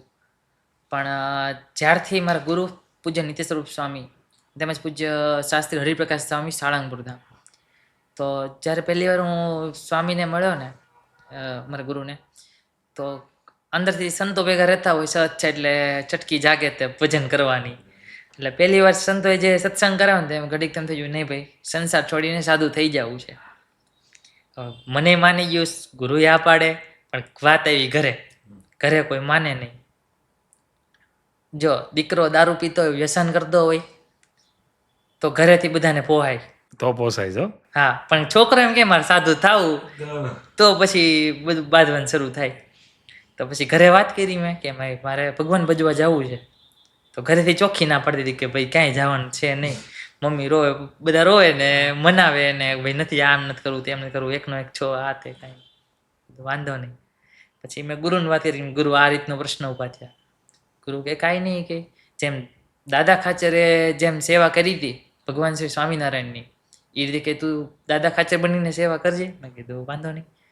પછી જેવી રીતે હું આ સંતોને પ્રથમ તો આધ્યાત્મિક તરફ વાળવાનું જો કોઈ કારણ કે મારા હોય ને, તો માત્ર ને માત્ર મારા સંતો, મારા માતા પિતા, જે સંતોનો જે મારા માટે મારા ગુરુ છે નિત્ય સ્વામી તેમજ હરિપ્રકાશ, અહીંયા સુધી હું જે પહોંચ્યો છું ને, અહીંયા તમારી સાથે બોલવા સુધી પહોંચ્યો છું ને, તો માત્ર ને માત્ર સદગુરુના આશીર્વચનથી હું અહીંયા પહોંચ્યો છું. બાકી મારામાં કોઈ ક્ષમતા નથી કે હું અહીંયા સુધી પહોંચી શકું. કે જેને મહાપુરુષને, મને મહાપુરુષના વચનમાં શ્રદ્ધા હતી, મેં મારું કોઈ જીવન એને સોંપી દીધું છે કે જે કરો એ તમે જેમ કહો કે મારા લાઈફમાં જે જે કાંઈ નિર્ણયો આવે છે એ માત્ર માત્ર મને આધ્યાત્મિકમાંથી મળે છે. મારે કોઈ સવાલ આવ્યો છે, મારે એનો જવાબ કાઢવો છે, જેમ હું ભક્તિ કરું છું ને એમાંથી મને મળે છે. અને માત્ર અત્યાર સુધી મારા પાસે બહુ ઋણ છે સંતોના, જે મને નથી ખબર આ ભવે ચૂકવી શકીશ કે નહીં ચૂકવી શકું, પણ માત્ર અહીંયા સુધી પહોંચ્યું છે માત્ર મારા ગુરુના આશીર્વચનથી હું અહીંયા સુધી પહોંચ્યો છું. અને ગુરુ છે એ એક સારથી છે કે તમને જીવન જીવવાની આખી રીત બતાવે, અને સારા ગુરુ હોય તો તમે આખું જીવન તરી જાય, હાથ પેઢી તરી જાય, એની જેવું છે, એની જેવું છે. અને એ હોવા પણ જોઈએ, જીવનની અંદર હોવા પણ જોઈએ. જેમ એક શિક્ષણ ગુરુ હોય એમાં આધ્યાત્મિકતાને ગુરુ પણ જરૂરી છે. કારણ કે જે શિક્ષણ ગુરુ છે ને તમને ભણવામાં આગળ લઈ જશે, તમારા લક્ષ્ય સુધી પહોંચાડશે. પણ તમે બધું કરી લીધું, આ લોકનું તમે બધું કરી લીધું, પણ પરલોકનું તમે ક્યાંથી કરશો? માત્ર તમારા આધ્યાત્મિકતાના ગુરુની જરૂર પડશે. ભાર્ગવભાઈ, તમે સાળંગપુર હનુમાનજી મહારાજની સાથે આટલા આધ્યાત્મિક રીતે જોડાયેલા છો, તો જીવનમાં તમને કોઈક વાર ડર લાગે, કોઈક વાર ભય લાગે, તો ત્યારે તમે શું એમને એક ભગવાન તરીકે યાદ કરો છો કે એક મિત્ર તરીકે તમને સાથ આપે છે? ભગવાન તો એ 100% છે, પણ મારો એને મિત્ર બનીને હાથ ચાલ્યો છે. જ્યારે મારે મુસીબત આવે ને, જ્યારે મુસીબતથી બહાર નથી નીકળી શકતો ને, ત્યારે દાદા સાથે હું લડું છું કે મને તો આમાંથી બહાર કાઢ. પણ દાદા હું કહે છે, તારી રીતે થવાનું છે ને એ થવાનું જ છે, એ તું નથી જાણતો, હું જાણું છું, મારે તને કઈ રીતે આગળ લઈ જાઓ ને. એ જ્યારે મારે એવા સમય એવા છે જ્યારે મારે મિત્રની જરૂર હોય ને ત્યારે મિત્ર બનીને ઉભા રહ્યા છે, ભાઈની જરૂર હોય ત્યારે ભાઈ બનીને ઉભા રહ્યા છે. અને હું તો એક હનુમાનજીને એક પ્રેમ તરીકે હનુમાનજી મહારાજને જોઉં છું કે એવી મુસીબતમાં તમે બહાર કાઢ્યો છે કે જ્યાં અટકતું હોય ને ત્યાં બધા મારા કામ દાદાએ પાર પાડી દીધા છે. એટલે હું આધ્યાત્મિકતાની દ્રષ્ટિએ પછી જોઉં છું, પહેલાં એક મિત્ર તરીકે દાદાને જોઉં છું. અને આ વિડીયો જે લોકો સાંભળી રહ્યા છે તેને હું કહેવા માગું છું, તમારી પાસે તમારી કોઈ પણ એવી દુવિધા છે જેને તમે બહાર નથી નીકળી શકતા, બસ એક મારા જેવા નાના ભગતની વાતમાં વિશ્વાસ રાખીને માત્ર એક હનુમાનજીને તમે યાદ કરો. સમરે હાજર દેવ છે, તમને કોઈ પણ મુસીબતમાંથી બહાર કાઢશે. અને આ દાદાને જો તમારે બોલતા કરવા હોય ને, આમ જો તમે રોજ એની હારે વાત કરો, ક્યારેક ઈ બોલશે. ઘણા લોકો છે એ વારંવાર મંદિરે જતા હોય છે, ઘણી બધી માનતાઓ લેતા હોય છે, અમુક એમના કામ ને અમુક એમના સપનાઓ પૂરા કરવા માટે, સુખી રહેવા માટે. પણ એક હદ સુધી જાય અને છતાં પણ એનું કામ ન થાય અને ભગવાન ઉપર જ્યારે એનો વિશ્વાસ તૂટતો હોય અને ભગવાન ઉપર વિશ્વાસ તૂટી જાય ત્યારે લોકોએ શું કરવું જોઈએ? 100%. લાઈફમાં છે ને ઉતાર ચઢાવ બહુ આવે છે, પણ હનુમાનજી એક એવા દેવ છે ને, સમર્થ દેવ છે, જેનો હાથ ઝાલી લે ને એકવાર પછી પૂરું. એકવાર બાવડું એના હાથમાં આપી દો પછી પૂરું. હા, એ તમને તોડશે ખરા, પણ ક્યારે હારવા નહીં દે. ગમે કોક ને કોકનું નિમિત્ત બનાવીને તમને એમાંથી મુસીબતમાંથી બહાર કાઢશે. હા, પણ શ્રદ્ધા અને વિશ્વાસ જરૂરી છે.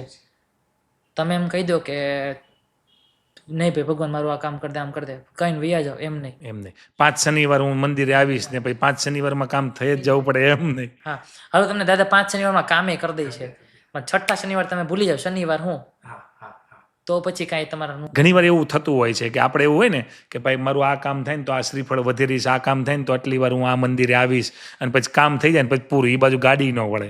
ન વળે 100%. પણ શ્રદ્ધા અને વિશ્વાસ જરૂરી છે. કહેવાય ને કે જેટલો ભરોસો મોટો એટલો ભગત મોટો. દુનિયામાં ઘણા લોકો એવું કહેતા હોય છે કે ભગવાન જેવું આવું કાંઈ છે નહીં, એ તો બધું નસીબ ને મહેનત ઉપર હોય.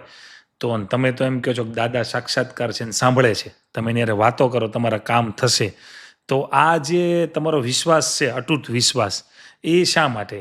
શું કહેવાય કે નસીબ ને મહેનત જ કામ કરે કે હકીકત ભગવાન સાંભળે છે? નસીબ અને મહેનતની વાત કરી. 99% તમારી મહેનત જોશે ને 1% તમારું નસીબ જોર કરે તમારું. પણ 99% તમારું પુરુષાર્થ જોશે. જો અત્યારનો માનવીને કેવું છે ખબર છે કે માત્ર બેસી રહેવું છે ને પછી જલ્દી પૈસાવાળું થવું છે, કામ કરવું નથી. પણ તમે મહેનત કરો, મહેનત કરશો તો તમને ફળ મળવાનું જ છે. માત્ર નસીબના ભરોસે તમે બેસી રહેશો ને તો તમને ફળ નહીં મળે ક્યારેય. અને ભગવાન શ્રી કૃષ્ણએ કીધું તું કર્મ કર, ફળની ચિંતા તું ના કર. પણ અત્યારના માનવી કેવું ખબર, જલ્દી પૈસાવાળું થવું છે, જલ્દી કામ કરવું ને. અત્યારે કેવું છે ખબર, ભગવાન પહેલા મને ફળ આપી દો પછી કર્મ કરું. પછી કરીશ, પેલા મને ફળ આપી દો. અને થાય છે એવું કે પેલા છે ને અત્યારે પેલા એક્સપેક્ટેશન વધારે બાંધી લે, અને જ્યારે એક્સપેક્ટેશન પૂરી ન થાય ને ત્યારે વ્યક્તિ દુઃખી થાય, અને ત્યારે વાઘ કાઢે નસીબનો. નહીં, હવે ભગવાનનો કાઢવા માંડ્યા છે. એ કે તમે મારી પર ધ્યાન ન આપ્યું. 100% થાય છે એવું. એવું થાય છે કે ઘણા લોકો એવું હોય ને તો એવી પરિસ્થિતિમાં જીવતા હોય તો પરિસ્થિતિમાં એ નથી કે કર્મ ઉપર આધીન હોય, જેવા કર્મ હોય એવું તમારે જીવવાનું છે. કામ ન થાય ને તો એ કે તમે જ ન કર્યું, એ કે હું તો દર શનિવારે આવ્યો તો એ કે તમારું કામ ન કર્યું. એટલે માણસો છે ને એવું થઈ ગયું છે, હવે લોકોને અર્જન્ટ બધી વસ્તુ જોઈએ છે ફાસ્ટ જનરેશનની અંદર એમ. પણ ભગવાનની ઉપર તમે કહો એમ કે ભરોસો હોવો જોઈએ, મહેનત હોવી જોઈએ.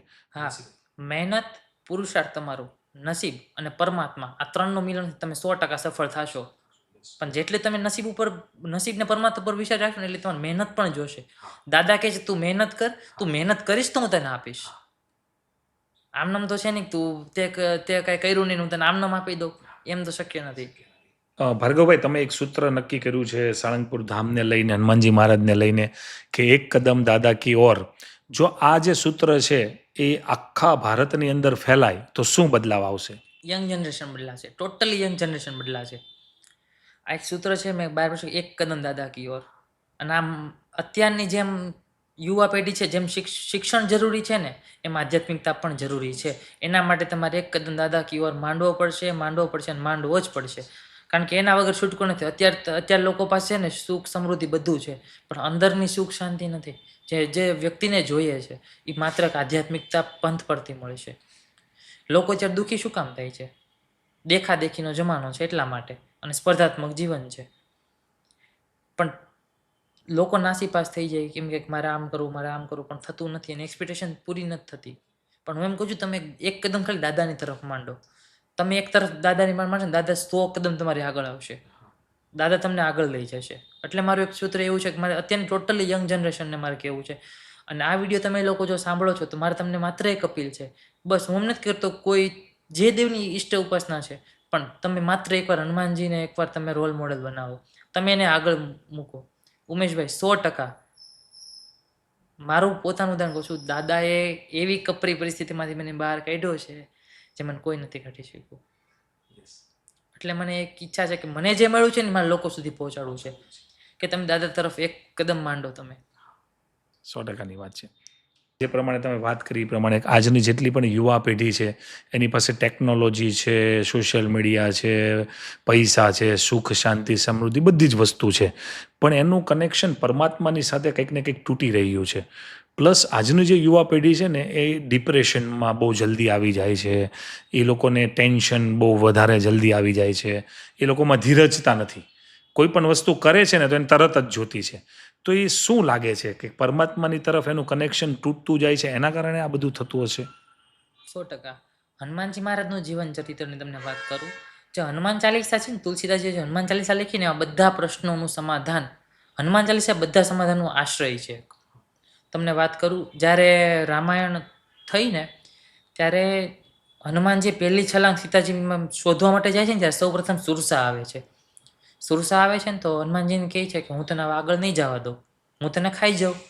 તો હનુમાનજી વિનમ્ર બહુ ભાવપૂર્વક કહે છે કે માતા માતા માતા મને જવા દો. તો સુરસા તો એમ જ કહે છે કે હું તને તો ખાઈ જ જાય છે, એમ આગળ નહીં વધવા દઉં. જેટલું ત્યારબાદ હનુમાનજીએ વિચાર કર્યો કે હવે મારે શું કરવું. જેટલું સુરસાએ મોટું મોટું કર્યું ને એટલા ડબલ હનુમાનજી મોટા થઈ ગયા.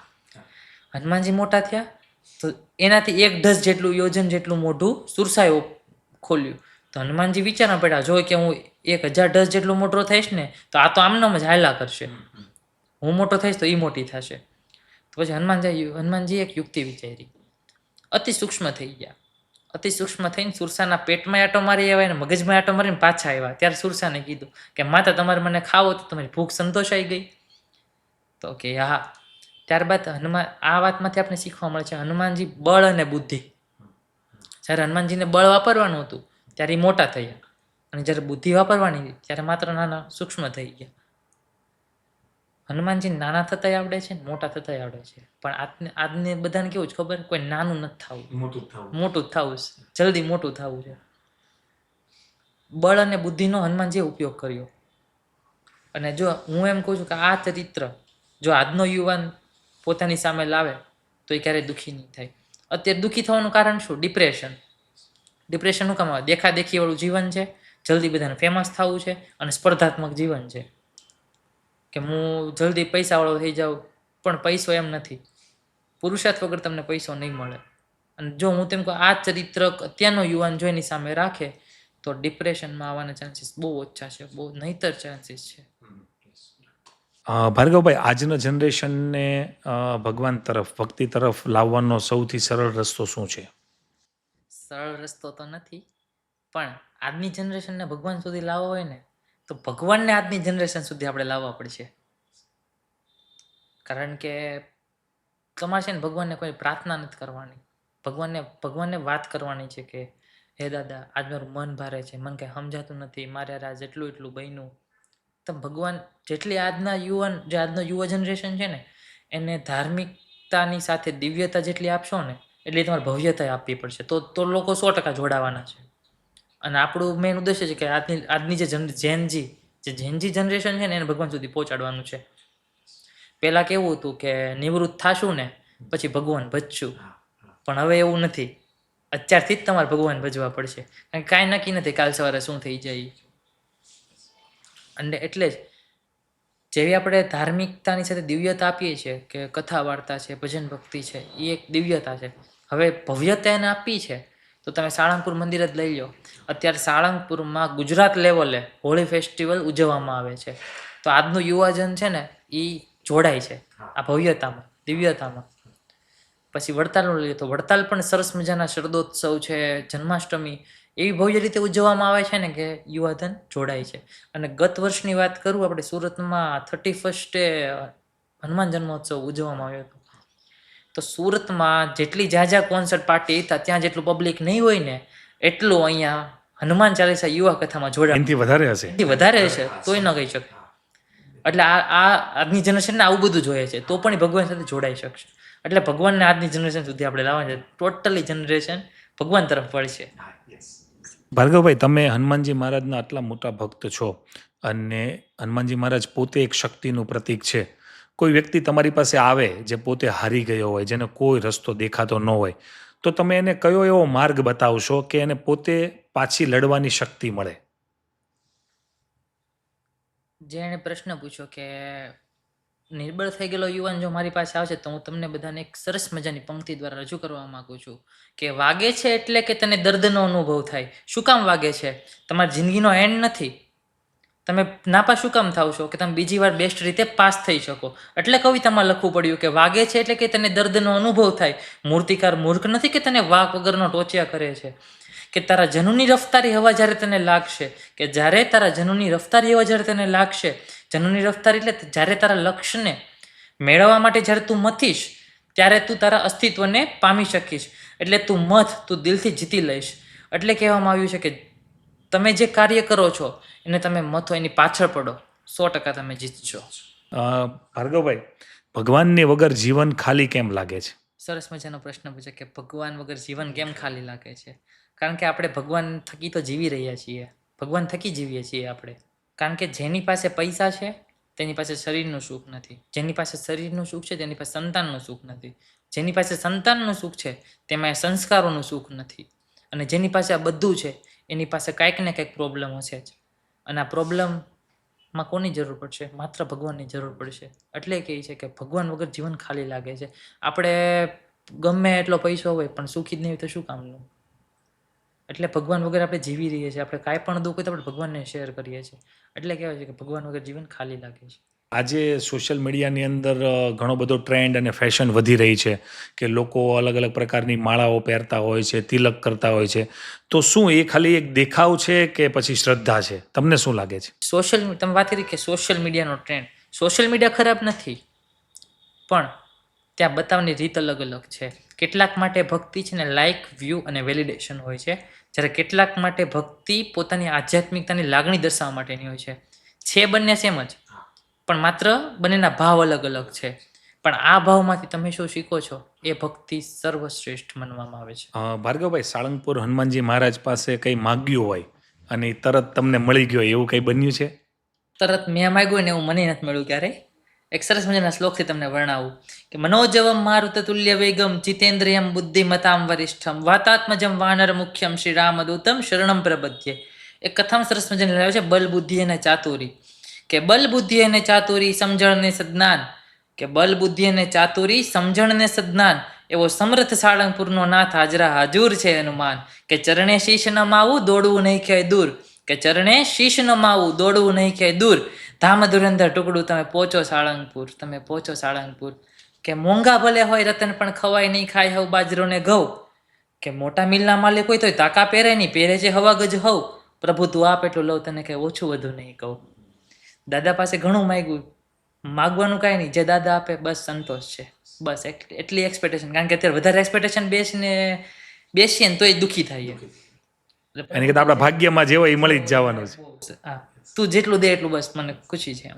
ભાર્ગવભાઈ, આજના લોકો છે એ ભક્તિને ડીલ તરીકે લે છે કે ભગવાનને એ લોકો એવી ડીલ કરે કે જો તું મને આ આપ ને તો હું આટલા વાર ભરું કે આવી માનતાઓ કરું.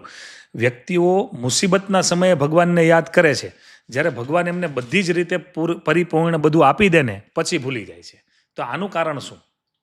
સરસ પ્રશ્ન પૂછ્યો તમે. એમ કીધું કે ડીલ જેવી થઈ ગઈ છે, અને હકીકતમાં છે એવું. અત્યારે ભક્તિ છે ને ડીલ જેવી થઈ ગઈ છે. અને કેવું કે ભગવાન પાસે જાય ને જ્યારે એમ કહે ને ભગવાન મને આ આપો, જ્યારે પ્રેમ ખૂટી જાય અને જરૂરિયાતો બધી ઊભી થઈ જાય તમારી. સાચી ભક્તિ કેવી હોવી જોઈએ કે તું મને આપીશ કે નહીં આપીશ, હું તારો જ છું. હનુમાનજી ભક્ત હતા, મીરા ભક્ત હતી, પ્રહલાદ ભક્ત હતા. એની ભક્તિમાં ક્યારે ડીલ નથી આવી, એને એક્સપેક્ટેશન નહોતી. એને માત્ર પ્રભુ ભજન કર્યું અને માત્ર પ્રભુ સાથે સંબંધ રાખ્યો, એટલે એની ભક્તિ સફળ થઈ. ડીલ જેવી નહોતી એની ભક્તિ.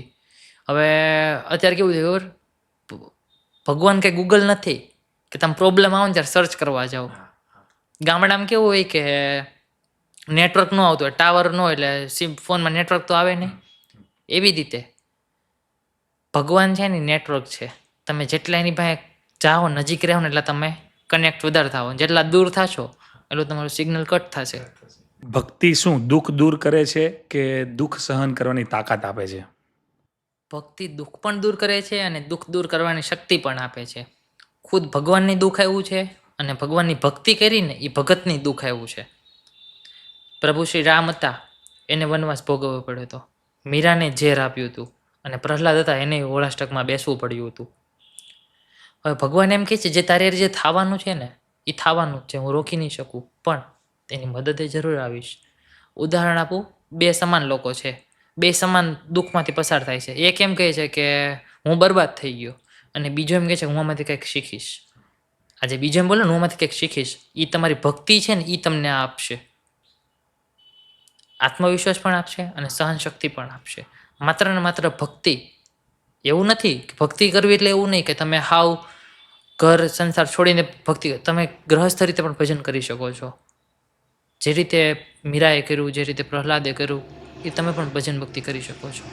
ભાર્ગવભાઈ, તમારા જીવનનો સૌથી શાંતિભર્યો ક્ષણ કયો?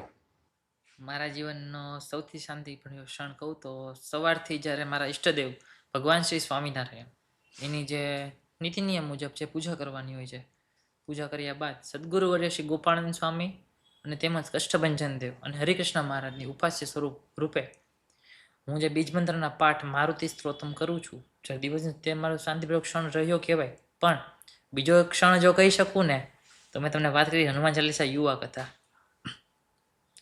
તો જ્યારે યુવા કથામાં હું જોડાણો ને, તમને ત્યારની વાત કરું, જ્યારે કથાને 2 મહિનાની વાર હતી અને મેસેજ સોશિયલ મીડિયામાં એક મેસેજ ફરે છે કે સેવા માટેનો.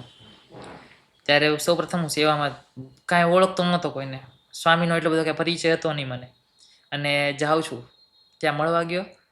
મારુતિ ધૂન મંડળ દ્વારા કથા યોજવામાં આવી હતી, ત્યાં ગયો. મેં મારે દાદાની સેવા કરવી છે અને મને પૂજારીનું એક બહુ, દાદાને લાડડા મને બહુ ગમે, જેમ કે એક પૂજારી તરીકે મને સેવા કરવી બહુ ગમે.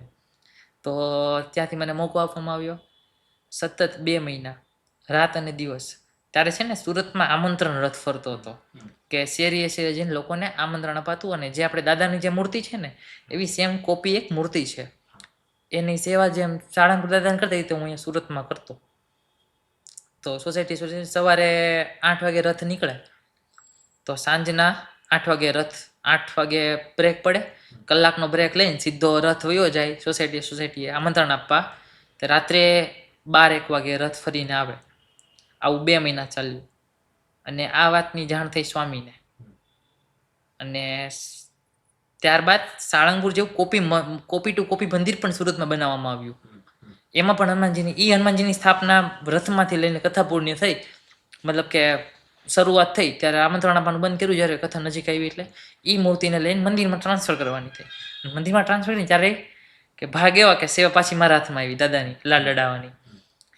અને કથા ચાલી, સેવા કરું રોજ. અને 31st દિવસ આવ્યો, જે મેં તમને વાત કરી.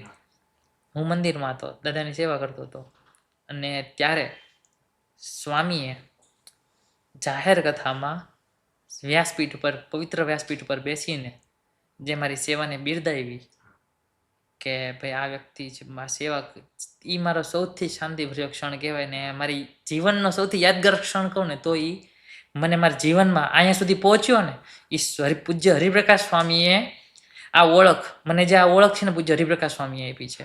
આ ઓળખ મને એના હસ્તક આપીને ત્યાં વ્યાસપીઠ પરથી બેસીને મને આ સરસ મજાનો ક્ષણ જે મારા જિંદગીમાં હું ક્યારેય ભૂલી નહીં શકું, અને આ સ્વામીના ઋણ પણ હું ક્યારેય ચૂકવી નહીં શકું.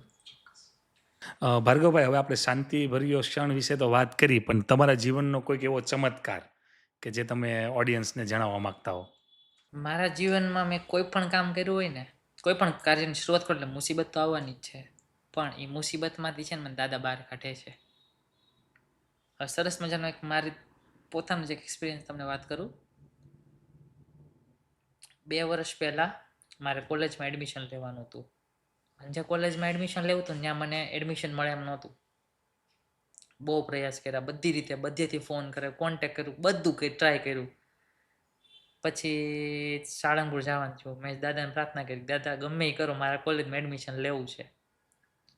હજી તો વાત કરું છું ને તો કલાક દાદાને હજી પ્રાર્થના કરી મેં કે દાદા મારા કોલેજમાં એડમિશન લેવું છે, તમે મારે બધી રીતે એ કોલેજમાં જવું હતું મારે. અને થોડોક ટાઈમ થયો ને, કલાક થઈને તો ખબર નહીં, અનનોન નંબરમાંથી ફોન આવે છે અને કહેવામાં આવ્યું કે આ કોલેજમાં તમને ફેકલ્ટીસ તમારે જે જોઈએ છે તમને મળી જાય, તમે બપોરે આવીને એડમિશન લઈ જાઓ. આ મારા જીવનનો સૌથી મોટો ચમત્કાર, મતલબ ચમત્કાર તો એમ કહી શકું કે કારણ કે ઇમ્પોસિબલ હતું એ વસ્તુ. મને ખબર હતી, મને કોલેજમાં એડમિશન જ નથી મળવાનું, 100% મને ખબર હતી. કારણ કે ટકાવારી મારી એટલી હતી નહીં કે મને એ કોલેજમાં એડમિશન મળે. પણ તોય મને કોલેજમાંથી સામેથી ફોન આવે છે. દાદાએ મને નથી ખબર દાદા કોને નિમિત્ત બને, ખબર નહીં કયા રૂપિયા આવીને મારું કામ કરી જશે ને એ બસ એક કામ અટકવા નથી દેતા મારું દાદા. ભાર્ગવભાઈ, આજના જમાનાની અંદર લોકો નાસ્તિક હોય છે તો એ એમ કહે છે કે ભગવાન દેખાતા જ નથી એટલે એ છે જ નહીં. જ્યારે લોકો તમને આવા મળે નાસ્તિક કે ભાઈ ભગવાન દેખાતા જ નથી ને છે જ નહીં, અને તમે આટલી બધી ભક્તિ કરો છો, તો તમે એનો જવાબ કઈ રીતે આપો છો? નાસ્તિક માણસને છે ને સમય જ સમજાવી શકે, એને તમે કેવું બોલીને ક્યારેય નહીં સમજાવી શકીએ. પણ આપણે ભગવાનને પ્રાર્થના કરવાની ક્યારે એવું બને નહીં. પણ એ વ્યક્તિ જ્યારે એવું બને છે, એ ઘટના બને છે, ત્યારે પોતે એક્સેપ્ટ કરે છે કે નહીં આ શ્રદ્ધા છે, અંધશ્રદ્ધા નથી. તમે ઉદાહરણ તરીકે લઈ લો, ક્યાંક તમારે 12 ગામ જવું છે અને અંદરથી તમને એમ થાય કે ભાઈ મારે અહીંયા, અંદરથી તમને ઈચ્છા ન થાય મારે ક્યાંક જવું છે, અને તોય તમે જાઓ છો અને ત્યાં કંઈક અણબનાવ બને છે, તો આ એક થાય છે કે નહીં મારે અંદરથી નહોતું જવું, અંદરથી મને કોઈ શક્તિ રોકી રહી હતી પણ તોય છતાં હું ત્યાં ગયો. આ એક ઉર્જા છે કે એનર્જી છે કે યુનિવર્સ છે જે તમને રોકે છે. આ એક જે લોકો કહે છે કે નાસ્તિકતા, ત્યારે એને સમજાય છે કે કોઈક એવી શક્તિ છે કે જે કામ કરી રહી છે. કામ કરી રહી છે. અને એ માણસ જેમ કહે છે ને નાસ્તિક ધર્મ છે, એ લોકો એ બધેથી હારશે ને ત્યારે એને એક્સેપ્ટ થશે. ત્યારે એનો રસ્તો, એને જવાનું તો અહીંયા છે, મંજિલ તો અહીંયા જ છે. મંજિલ અહીંયા જ છે એની. ભાર્ગવભાઈ, આ દુનિયાની અંદર કરોડો લોકો હનુમાન ચાલીસા વાંચે છે, પણ છતાં પણ એના દુઃખ દૂર નથી થતા. તો આજે દુઃખ દૂર નથી થતા, શું એમની ભક્તિમાં કંઈ ખોટ છે કે દાદાને એ ઓળખી નથી શકતા? આપણા થોડા કર્મ એવા હોય છે જે પૂર્વજન્મના હોય છે. જે પૂર્વજન્મના કર્મો જ્યાં સુધી પૂરા ન થાય ને ત્યાં સુધી તમે અત્યારની જે ભક્તિ કરો છો ને એનું બેલેન્સ, તમે જે ભક્તિ કરો એનું બેલેન્સ તો વધવાનું જ છે, પણ જ્યાં સુધી પેલા પૂર્વજન્મનું બેલેન્સ પૂરું નહીં થાય ને ત્યાં સુધી ચાલ્યા જ કરશે એ રીતે. પણ દાદા કેવા છે ખબર છે? તમારું વધારામાં બહુ ઝાઝામાં પતતું હોય ને ઓછામાં પતાવી દે ને દાદા છે. કર્મને આધીન જીવન છે. હવે પ્રભુ શ્રી રામ હતા, એને વનવાસ જવું જ પડ્યું હતું, એમાં કોઈ રોકી ન શકું. દાદાએ એવું કીધું જે તમારે થવાનું છે થવાનું છે, એમાં હું કાંઈ રોકી નહીં શકું. પણ જ્યારે પ્રભુ શ્રી રામ વનવાસ ગયા ત્યારે એની સેવાએ હનુમાનજી આવ્યા હતા કે નહોતા આવ્યા હતા. એટલે દાદા કહે છે કે તારી મુસીબત ગમે એવી હશે પણ હું તને તારી જરૂર લઈશ એમાંથી. એટલે કહેવામાં છે કે આપણે કોઈ થાપ નથી ખાઈ ગયા, બસ આપણે ઓળખવામાં ભૂલ થઈ છે.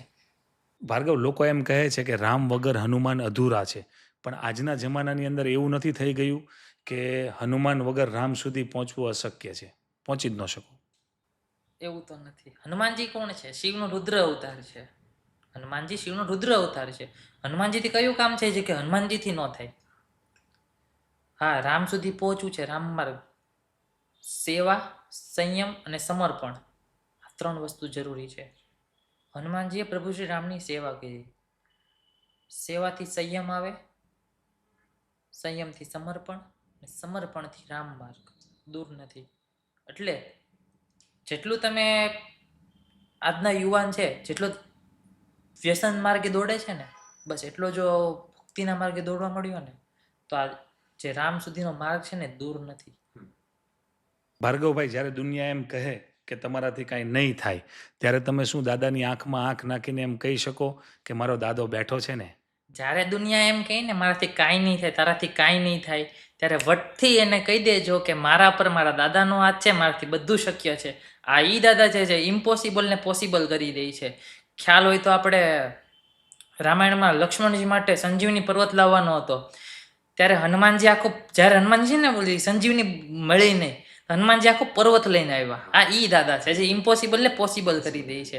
એટલે ક્યારેય કોઈ એમ કહે ને કે તારથી આ નહીં થાય, તારથી આ નહીં થાય, ત્યારે એને છે ને મોઢે કહી દેવાનું કે મારા ઉપર મારા દાદાનો હાથ છે જે ઇમ્પોસિબલને પોસિબલ કરે છે.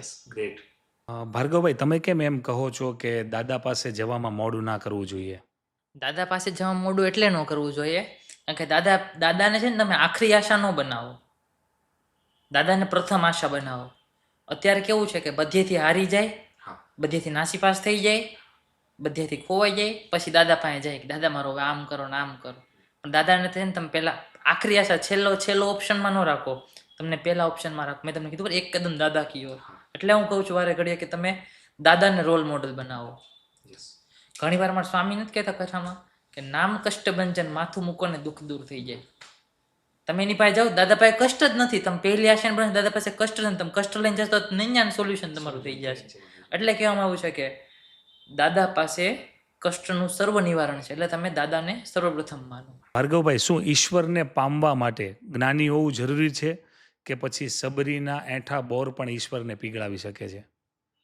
ઈશ્વરને પામવા માટે તો જ્ઞાન અને સંસ્કાર બંનેની જરૂર પડે છે. જો તમારામાં જ્ઞાન હશે ને તો ઓટોમેટિક તમે આધ્યાત્મિકતા માર્ગ તરફ વળશો જ. અને સંસ્કાર જો નહીં હોય તો પછી કંઈ કામનું જ નથી. અને શબરીને તો કહેવામાં આવ્યું હતું કે તારા રામ આવશે, તારી જો એક સર છે કે મેરે જો પડી કે ભાગ આજ ખુલે જાયગે, મેરે રામ આએગે. એટલે એ ભગવાનની રાહ જોતા હતા. રાહ જોઈ છે, એને રાહ જોઈ છે, એને ધીરજ રાખી છે. એને એમ એક્સપેક્ટેશન નહોતી બાંધી રાખી કે નહીં, ભગવાન માટે એને બોર રાખ્યા હતા અને એને ખબર હતી કે ભગવાન આવવાના જ છે.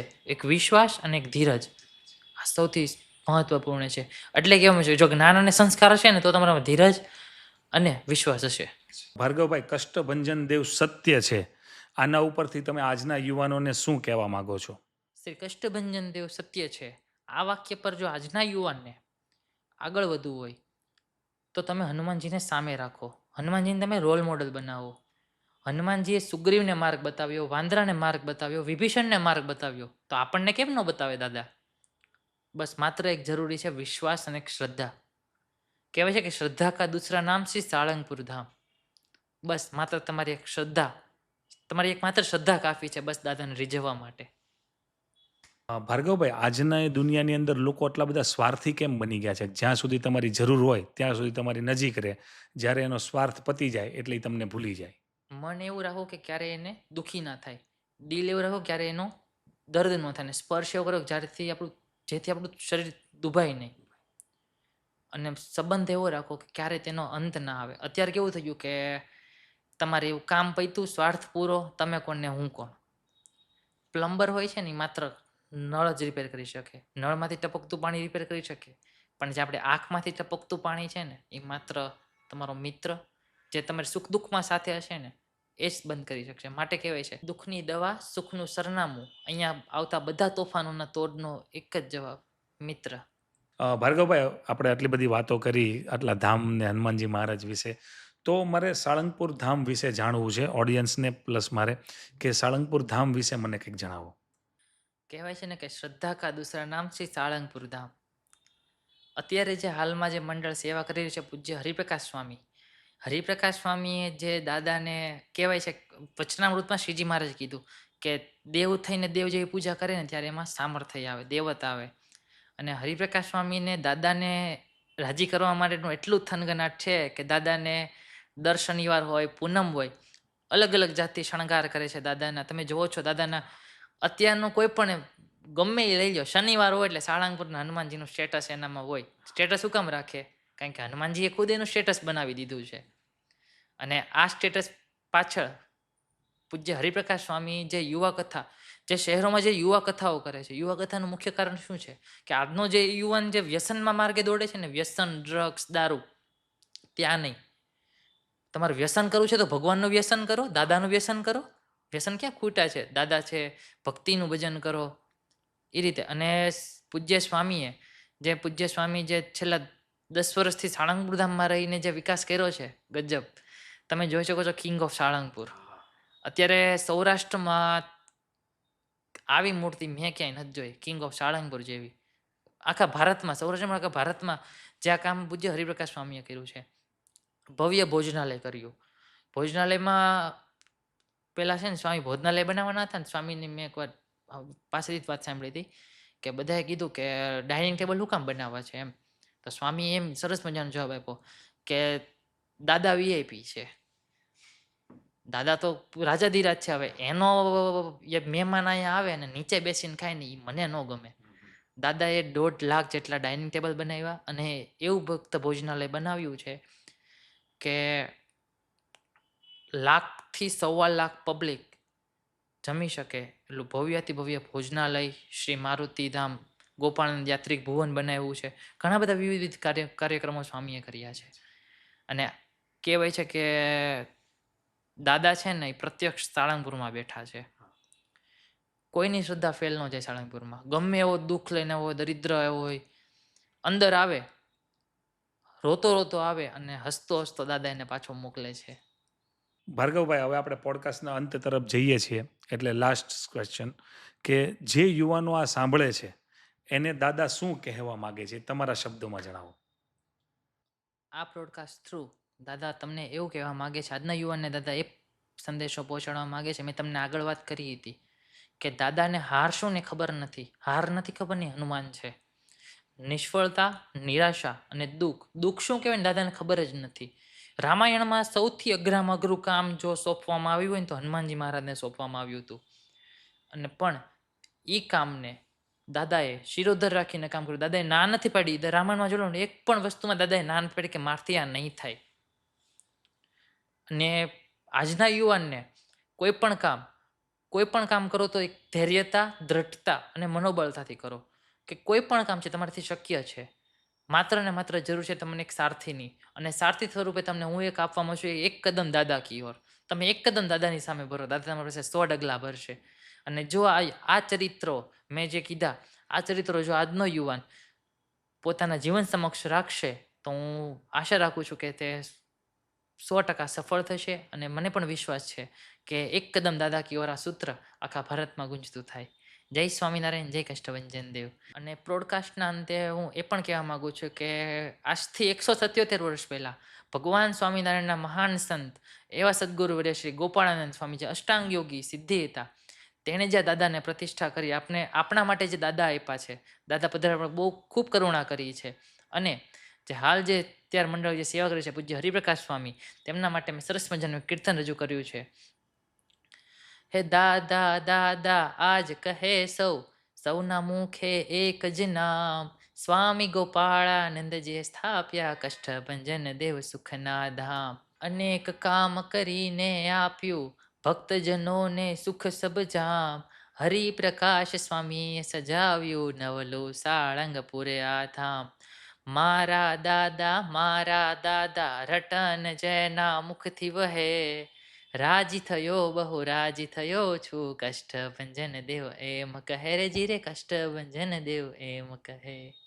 જય સ્વામિનારાયણ, જય કષ્ટભંજન દેવ. જય સ્વામિનારાયણ, જય કષ્ટભંજન દેવ. બોલું